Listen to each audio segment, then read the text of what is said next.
Renungan pada hari ini diambil dari Injil Yohanes. Demikian firman Tuhan yang disampaikan di dalam Yohanes 19 ayat 28 sampai 30.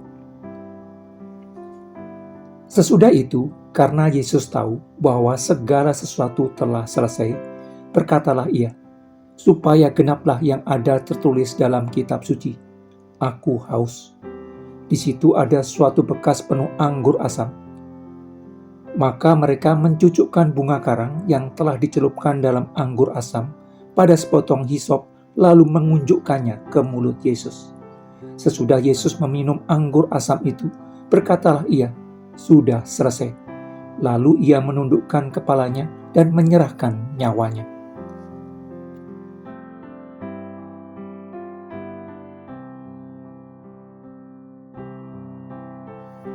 Nubuatan adalah pemberitahuan oleh juru bicara Tuhan tentang apa yang akan terjadi di masa depan. Berbeda dengan ramalan, di mana peramal tidak bisa memastikan terjadi tidaknya suatu peristiwa, nubuatan memberitahukan apa yang akan dilakukan Tuhan di masa depan. Karena Tuhan yang menguasai peristiwa dan waktu akan melakukan sesuatu di masa depan, maka pasti terjadi. Jika nubuatan tidak terjadi, maka orang yang mengaku sebagai juru bicara Tuhan dan menyampaikan nubuatan itu adalah nabi palsu. Setelah kejatuhan manusia ke dalam dosa, manusia memiliki kecenderungan berbuat jahat. Yang dipikirkan dan dilakukan hanya menghasilkan kejahatan. Kejahatan berkesinambungan yang akan membawa manusia terpisah selamanya dari Tuhan. Tetapi Tuhan menyiapkan seorang Mesias, orang yang akan menyelamatkan manusia dari keterpisahan kekal dari Tuhan. Rencana Tuhan mengirimkan seorang Mesias bagi umat manusia itu diberitahukan melalui para juru bicaranya yang berbeda dari waktu ke waktu.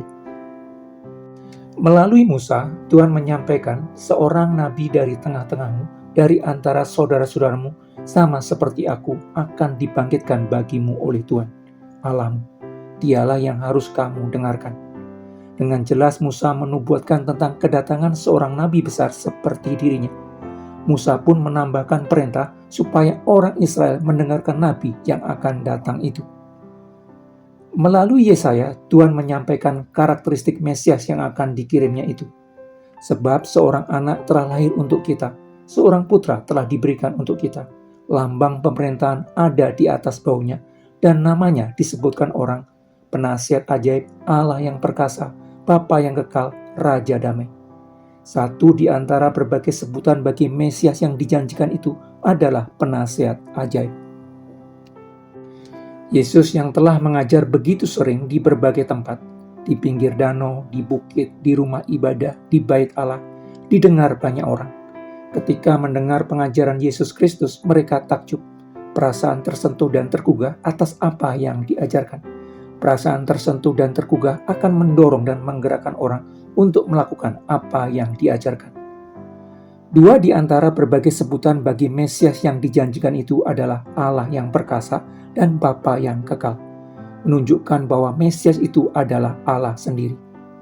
Orang-orang Yahudi telah melihat dan mendengar bahwa Yesus telah memelekkan mata orang yang buta sejak lahirnya, membuat orang yang lumpuh dapat kembali berjalan, memulihkan orang yang mengalami pendarahan selama bertahun-tahun, melahirkan orang kusta, bahkan membangkitkan orang mati, meredakan badai dan angin ribut. Berbagai pekerjaan luar biasa itu tidak bisa dilakukan para nabi terdahulu, termasuk Musa.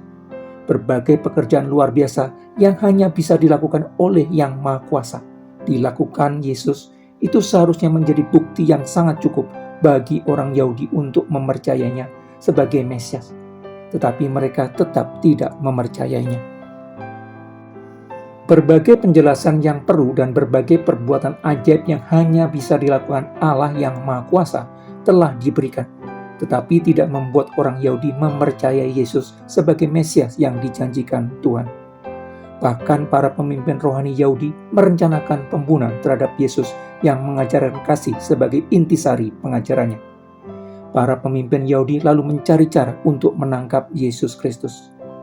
Penangkapan Yesus Kristus melalui salah satu murid yang selalu bersamanya, Yudas Iskariot, itu pun telah dinubuatkan jauh sebelumnya.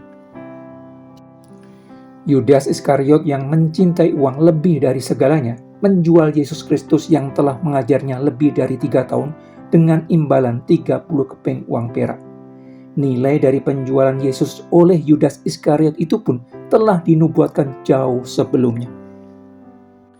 Setelah melakukan transaksi penjualan Yesus Kristus dengan para pemimpin rohani Yahudi, Yudas lalu memandu para prajurit dan penjaga bait Allah untuk menangkap Yesus di Taman Getsemani di waktu malam. Ketika para prajurit dan penjaga bait Allah datang menangkap Yesus, murid-murid Yesus yang sebelumnya telah mengikrarkan kesetiaan sampai mati, langsung melarikan diri meninggalkan Yesus Kristus sendirian. Penangkapan Yesus Kristus dan larinya para murid itu pun telah dinubuatkan jauh sebelumnya. Setelah menangkap Yesus, Imam Besar Kayafas lalu membawa Yesus kepada Pontius Pilatus untuk dihukum mati. Setelah menginterogasi Yesus, Pilatus menyadari bahwa Yesus tidak memiliki kedudukan, pasukan militer, ataupun kekayaan yang menjadi modal bagi seseorang untuk bisa melakukan pemberontakan kepada pemerintahan Romawi. Pilatus juga mengetahui kalau Yesus tidak melakukan pelanggaran hukum yang setimpal dengan hukuman mati. Tetapi karena desakan orang banyak, Pontius Pilatus membiarkan Yesus dihukum mati dengan disalib di Bukit Golgota bersama 2 orang penjahat. Hukuman mati yang harus dialami Yesus yang tidak melakukan kesalahan apapun dengan disalib bersama penjahat itu pun telah dinubuatkan jauh sebelumnya.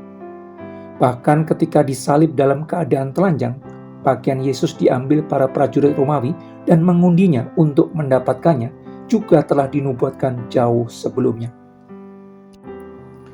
Ketika Yesus yang tahu bahwa segala sesuatu telah selesai, di dalam keadaan sekarat, Yesus mengatakan haus. Para prajurit mencucukkan bunga karang yang telah dicelupkan dalam anggur asam pada sebatang hisop lalu mengunjukkannya ke mulut Yesus. Itu pun telah dinubuatkan jauh sebelumnya. Yesus yang tahu bahwa segala tugasnya telah selesai, lalu menundukkan kepalanya dan menyerahkan nyawanya, mati. Umumnya, orang yang disalib akan semakin lemah sejalan dengan lamanya proses penyaliban. Semakin melemahnya tubuh orang yang disalib akan membuatnya semakin tidak berdaya, sehingga masuk ke dalam kematian dengan kondisi tidak berdaya. Yesus memasuki kematian dengan suara nyaring, "Ya Bapa, ke dalam tanganmu kuserahkan nyawaku." Menunjukkan bahwa dia menyerahkan nyawanya dengan sengaja, bukan karena lemas akibat kehabisan darah, dan dengan sukarela, bukan terpaksa. Dia telah merelakan jiwanya sebagai korban penghapus dosa, dan dia telah menunaikannya saat ia menyerahkan nyawanya. Rangkaian nubuatan selama ribuan tahun dan digenapi di dalam satu masa menunjukkan bahwa sejarah bukanlah peristiwa kebetulan tanpa arah. Nubuatan dan penggenapannya menunjukkan kendali penuh Allah di dalam sejarah manusia dan waktu. Rancangan Allah untuk menyelamatkan umat manusia dari keterpisahan kekal darinya melalui kematian anak tunggalnya. Yesus Kristus mati untuk membawa kita kepada Allah, dan oleh karena itu dia harus mengoyakkan tabir dosa dan murka yang terbentang di antara kita dengan Allah, dan membuka jalan kepada pohon kehidupan. Kristus yang telah mati untuk kita sudah seharusnya menggerakkan kita untuk menyerahkan hidup kita sepenuhnya bagi kemuliaannya, dengan mengerjakan pekerjaan baik yang disiapkan bagi kita supaya kehendak Allah terjadi di bumi seperti di surga.